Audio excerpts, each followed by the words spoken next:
For over 50 years, Paul McCartney chose his words about George Harrison with surgical precision. Warm, careful, safe. But in 2023, something cracked open. In a single interview, Paul said things about his quiet Beatle brother that no biographer had ever pulled from him. Things that sounded like confession. Things that sounded like guilt.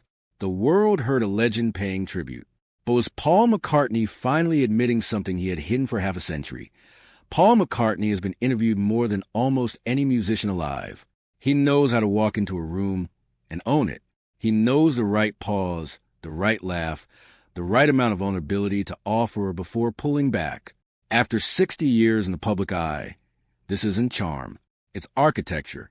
He has built himself into something bulletproof, a living monument to the greatest band in history. Carefully maintained, never cracked, except in one place. Ask Paul McCartney about John Lennon, and emotion comes fast and raw. His voice drops. His eyes change. The grief is real and he lets you see it. Because that grief is uncomplicated. It is love. It is loss. It has a clean shape. But ask Paul McCartney about George Harrison, and something different happens. Watch the 1997 interview he gave to Rolling Stone, just months before George's health began to decline. The journalist asked Paul directly, "What did George mean to you as a musician?" Paul smiled. He said George was brilliant. He called him the quiet one, as if the old nickname were an answer. Then he moved on, fast. Watch the 2001 BBC interview, filmed before George died. Same question, different phrasing. Paul praised George's guitar work. He talked about slide guitar. He made a joke. The journalist laughed. Nobody got closer to anything real. By the mid-90s, music journalists who had covered the Beatles for decades started to notice the pattern. Paul would talk around George the way you talk around a bruise. Not ignoring it, but never quite pressing on it either. The words were always warm enough. But warmth isn't the same as honesty. Elliot Mintz, a close friend to multiple Beatles and their inner circle, once said in a 2019 interview that the dynamic between Paul and George was the most complex and least understood relationship in rock history. He didn't elaborate. He seemed to choose not to. That silence from Paul, from those closest to him, became its own kind of answer. Every person who knew both men privately said the same thing, that there was something unresolved between Paul and George that neither of them would ever say out loud. Until now, before we go any further, do you think Paul McCartney ever truly respected George Harrison as an equal? Not as a Beatle, as a musician, as a man. Drop your honest answer below. This one is going to split the comments. T.O. understand what Paul McCartney struggled to say. You first have to understand what George Harrison spent years trying not to feel. George joined the Beatles as a teenager. He was 15 when John Lennon led him into the Quarrymen. 15. He was the youngest, the little brother who had to prove he belonged. And for a while that role fit him. He was learning. They all were. But the band grew faster than anyone expected. And as it grew, the rules calcified. Lennon and McCartney wrote the songs. That was the arrangement, spoken or not. George was a guitarist. He could contribute, occasionally. But the doors to the creative center of the band were not really open to him. Not fully. Not ever. By 1965, George Harrison was one of the 4 most famous human beings on the planet, and he was allowed 2 songs per album, sometimes fewer. He wrote about this in his memoir, I, Me, Mine, published in 1980. He didn't rage. He didn't accuse. That wasn't his style. But the pain lives in the measured way he describes it. The careful, almost clinical way a person writes about something that still hurts, but that they've learned to hold at arm's length. He described feeling like a lodger in his own band, someone who paid rent but didn't get a key. And here's the part that most people miss. George's frustration was not aimed equally at John and Paul. Multiple people close to the Harrison family have confirmed, in the years since George's death, that John Lennon and George had a different kind of creative tension, fiery but mutual, honest. They argued like equals. Paul was different. Paul was a perfectionist who could sit beside you, smile at you, and still make you feel like your idea wasn't quite good enough. Not through cruelty, through a particular kind of quiet dismissal that is almost harder to confront than open hostility, because it gives you nothing to push back against. George pushed back anyway, through his music, while my guitar gently weeps. Something. Here Comes the Sun. Songs that didn't just hold their own against the Lennon-McCartney catalog. Songs that surpassed it by many measures. Paul has called Something the greatest love song ever written. He has said this multiple times, in multiple interviews.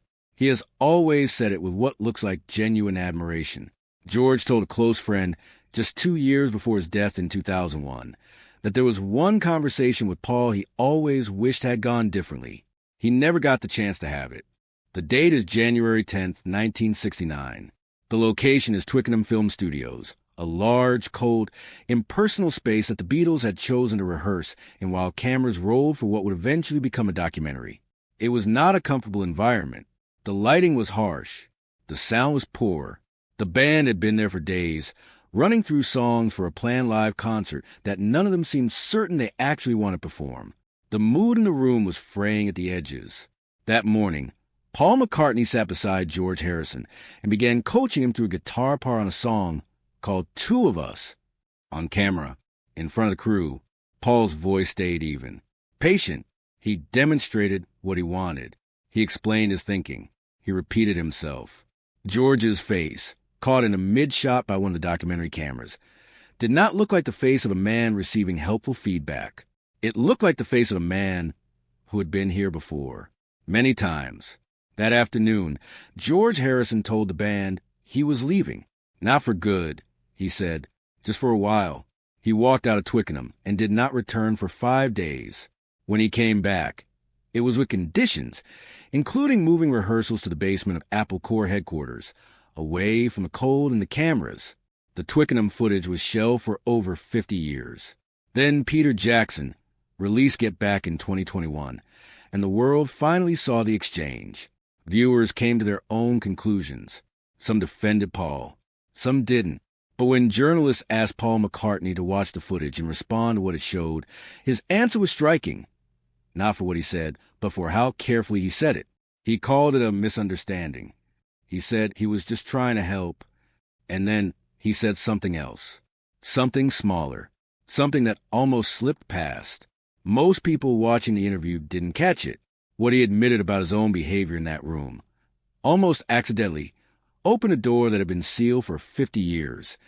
George Harrison died on November 29, 2001, at a private home in Los Angeles. He was 58 years old. Lung cancer, which had spread. He had been sick for 2 years, fighting quietly, the way he did everything. In the weeks before he died, Paul McCartney came to visit. Paul has spoken about this visit. He has described sitting with George, talking, holding his hand. He has described it as peaceful. He uses the word love when he talks about those last days, that they told each other they loved each other, that there was grace in the room. These are the things Paul says. Every time. But grief researchers and communication psychologists have a term for what Paul does in these interviews. Selective disclosure. It refers to the pattern of sharing certain memories with consistency and precision, while leaving others completely untouched. Not because they don't exist, but because they carry too much weight to be spoken casually, perhaps to be spoken at all. There are things Paul never mentions. He never talks about what they argued about in those final weeks, if they argued at all. He never talks about whether George brought up the old wounds, Twickenham, the songwriting credits, the decades of feeling like a secondary voice in a band he helped build. He never talks about what he wished he had said before he got on the plane, come see George, and didn't, for separate interviews, for retellings of the same visit. And every single time, Paul stops the story at the same moment, the peaceful moment, the loving moment, as if what came before it or what lived underneath it belongs to him alone. If you want to understand what really happens inside the world's most famous partnerships, the loyalty, the jealousy, the things that never get resolved, this channel goes places most don't. Subscribe now. The next video might be the one that changes how you see all of them. There's one more detail that has never been fully explained. In the final weeks of his life, George Harrison was reportedly working on something private. Handwritten notes, possibly a letter, possibly more than one. People close to the Harrison estate have referenced these documents in passing over the years, never elaborating.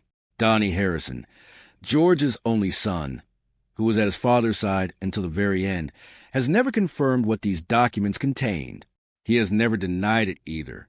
He has simply said nothing. Paul McCartney has spoken about that final visit 4 separate times across 4 different interviews.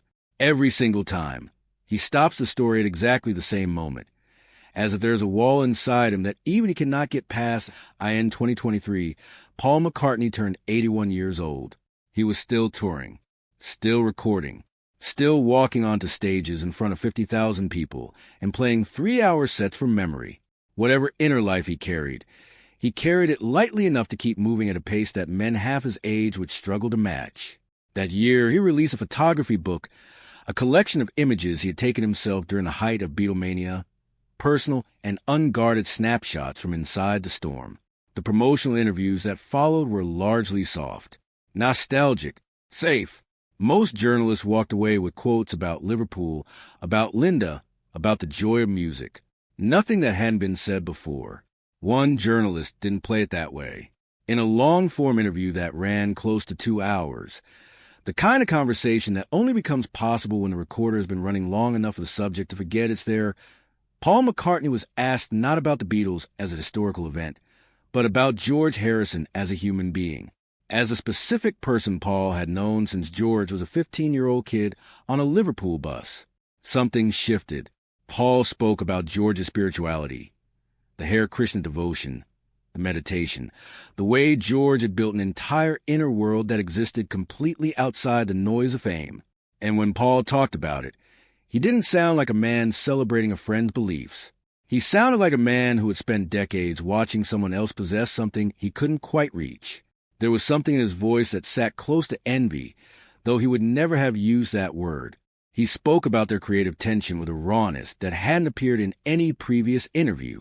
He said, and this is close to a direct account of the exchange, that he had not always made enough room for George inside the band. He said he had been focused on the work in a way that sometimes made him less aware of how the people around him were feeling. These are not dramatic words. On paper, they look like careful, qualified language. But Paul McCartney has been giving interviews for 60 years. He chooses every word deliberately. For him to say on record that he had not made enough room, that is not a throwaway admission. That is the nearest thing to an apology his public vocabulary appears to contain. The interviewer later wrote, in a piece published alongside the transcript, that there was a single moment in the conversation that felt different from everything else. A moment where Paul paused longer than usual, where he looked somewhere that wasn't the room, and then said something that referenced the Twickenham footage directly. Not to defend himself, as he had in 2021, but to reckon with it. He didn't name it as regret, but the word he didn't use was louder than anything he said. For 53 years, Paul McCartney had the language of a man who had processed his past. In that 2023 interview, for a brief and unguarded moment, he sounded like a man who was processing it for the very first time. Most of us have had someone in our lives we never said the right thing to, not out of cruelty, not out of indifference, but out of pride or fear, or simply not knowing how to find the words before the moment passed. Paul McCartney, 81 years old, one of the most famous men who ever lived, still struggles with this. That is not a celebrity problem. That is a human one. Donnie Harrison was 21 years old when his father died. He had spent the final months of George's life beside him, traveling with him, sitting with him, watching him move through the world with a particular calm of man who had made a kind of peace with what was coming. Donnie has said in interviews that his father was not afraid, that there was even, at times, a lightness. In the years since George's death, Donnie has navigated his public role with the same careful precision that George once used to navigate the Beatles. He appears at tribute concerts. He speaks warmly about the Beatles' legacy. When Paul McCartney is in the same room, or mentioned in the same interview, Donnie's words are always gracious. But in 2022, in a long interview with a music publication, Donnie spoke about his father's emotional life in a way he rarely had before. He said George was someone who loved deeply and was hurt deeply. He said his father had spent much of his adult life learning how to forgive people who didn't know they needed forgiving. He did not name anyone. He did not need to. Now Paul McCartney is in his 80s. He takes the stage and plays something, George's song, and the crowd stand and the lights fall across his face, and for 3 minutes he is 27 years old again, inside a studio, watching the quietest Beatle create the most beautiful thing any of them ever recorded. And the question isn't whether Paul loved George. He did. That part was never complicated. The question is whether love, on its own, is enough to count as honesty, whether admiring someone from a careful distance is the same as truly seeing them. Paul McCartney has spent 50 years being the Beatle who survived. What the 2023 interview quietly revealed is that surviving and healing are not the same thing, and that somewhere between the music and the myth, two men who changed the world never quite figured out how to say what needed to be said. Maybe that's the most human story of all. But there is one more piece of this story that very few people know. Something buried inside the original Get Back tapes. Footage that Peter Jackson reviewed and chose not to include in the final cut. The reason he left it out has never been explained. That story is coming next.